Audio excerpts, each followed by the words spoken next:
Rekaman penyerangan di salah satu benteng angkatan bersenjata Ukraina oleh unit Rusia ramai beredar di media sosial Telegram pada Kamis 23 Februari 2023. Alih-alih selesai, perang yang berlangsung selama setahun ini justru semakin memanas.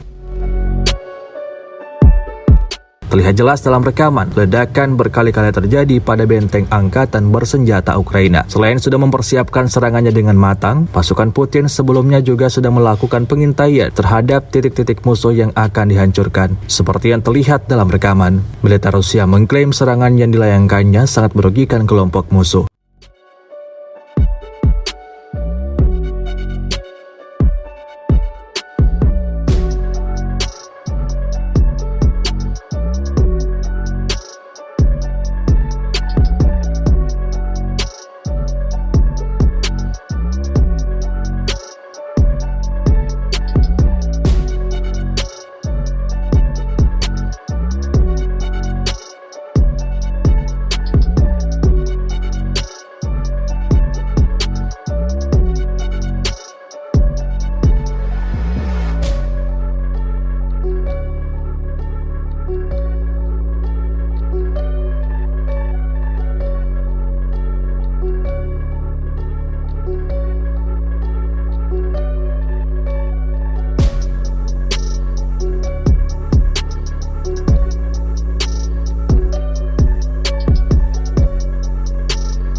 Terima kasih sudah nonton.